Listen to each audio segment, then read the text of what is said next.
Isang Vietnamese firm na gumagawa ng mga truck at bus, papasukin na ang Philippine market. Ang detalye sa Agenda Report ni Sujin Kim.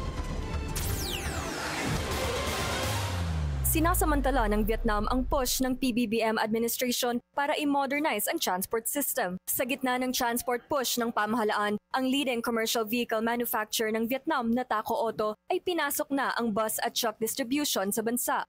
We hope to make active contributions to building a safe and modern public transportation system in your country.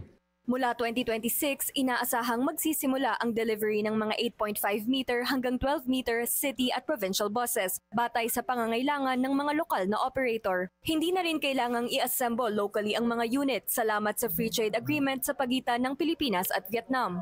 In terms of investment, they will because of the free trade agreement between the Philippines and Vietnam, there is no need to actually bring the units in completely knocked down, so we can bring them in as completely built already.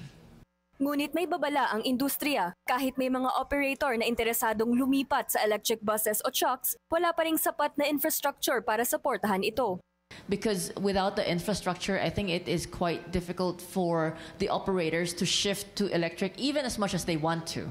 Building the charging stations and all of these things takes a lot of investment. For commercial vehicles, that's very difficult. Their battery capacity is much larger. Therefore, they would need a much bigger charging station. Samantala, light at medium-duty trucks pa rin ang inaasahang magdodominate ng truck segment. The market right now is still fairly slow. On the truck side, if we're talking about the logistics side, meaning the smaller trucks, those are moving. Okay, but if we talk about the bigger trucks, those are a little bit still on the slow side. Kasunod ng mga partnerships na ito, nanawagan ang BJ Mercantile sa gobyerno magpatupad ng mas maayos at matibay na mga polisiya para tuluyang umusad ang industriya. The political policies still have to be a little bit firmer, I would say. Implementation of certain policies have to be firm. So I think that's probably what will drive confidence also with our business people.